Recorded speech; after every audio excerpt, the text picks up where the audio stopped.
I guess they are swapping out here the regular missile payloads on this B-1 strategic bomber with bunker-busting bombs. And the interesting thing about this is we're seeing it, right? They put it all out for the press to see that we're swapping them out, right? So they're obviously trying to send a message to Iran. You can hide in your bunkers, you can hide in your tunnels.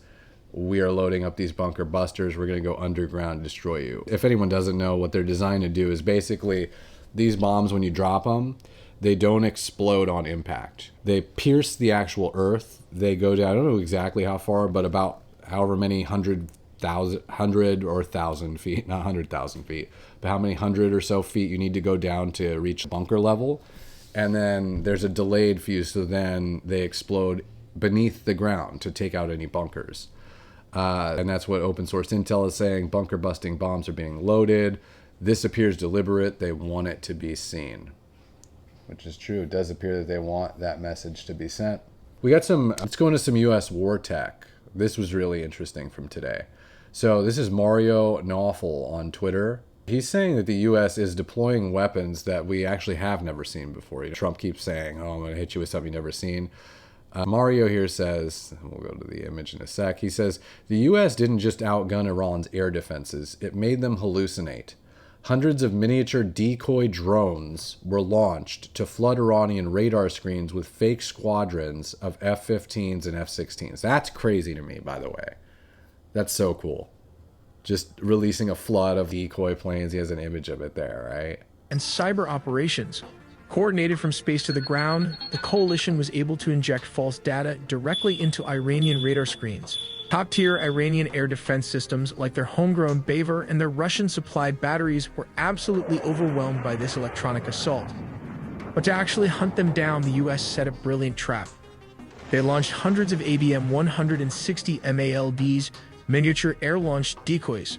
To a panicked Iranian radar operator staring at a chaotic screen, these tiny drones look exactly like a massive squadron of F-15s or F-16s screaming toward the capital. I wish they could cut to the panicked Iranian radar operator right there. Just terrible moment for him. With the door kicked wide open, fifth-generation stealth fighters, including both U.S. and Israeli F-35s with possible F-22 Raptors, sliced through the airspace completely undetected. Ultimately, the Iranian air defense network wasn't just suppressed, it was completely dismantled, at least for the time period. Electronic warfare can also be attached to a Ford-class aircraft carrier, and this is how they used it. They said the airspace over Venezuela was impenetrable, locked down by the Russian-made S-300 anti-system, a beast capable of swatting aircraft out of the sky from 150 miles away. But in the dark night, the myth of invincibility didn't just crack, it evaporated. The opening salvo didn't come from pilots, but from physics. The U.S. Gerald R. Ford, stationed off the coast, unleashed a barrage of electronic warfare so dense it didn't just jam the Venezuelan radar screens, it burned them white. The S-300 operators at Captain Manuel Rios Air Base were blind before they ever saw the missiles coming. The first kinetic strikes were surged. That's cool. This is a cool video, by the way. I could just keep watching this thing. But I like this tactic of just completely confusing, discombobulating the enemy before we go in. It's pretty sick. From a destroyer.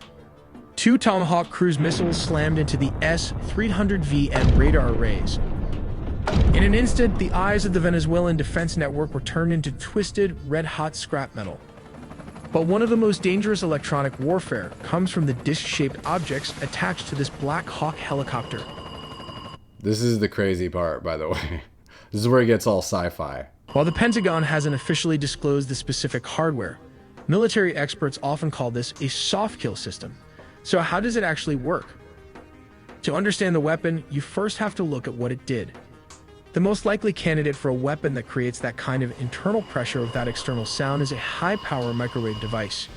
It relies on something called the Frey effect. The weapon, probably carried by a Chinook or a Black Hawk helicopter, fires a focused beam of pulsed microwave energy, not sound waves, that passes right through the skull. These beams are absorbed by the water in the brain tissue and the fluid in the inner ear. This energy causes a minuscule rapid heating of the tissue, less than 1 degree Celsius. But even worse, they're playing Taylor Swift. That tiny sudden expansion generates a pressure wave inside the skull. The consequence? The target hears a sound, clicks, buzzing, or a roar that originates inside their own head, bypassing the eardrums entirely. If the frequency is tuned to the resonance of the inner ear, it violently disrupts the body's balance, causing immediate vertigo. At higher power levels, that rapid tissue expansion can rupture capillaries, leading to the reported nosebleeds and internal trauma. There's another possibility: a weaponized infrasonic pulse emitter. Instead of a continuous beam, this device would fire high-intensity slugs of low-frequency air pressure below 20 Hz. These waves travel through the body to match the resonant frequency of internal organs like the stomach or lungs.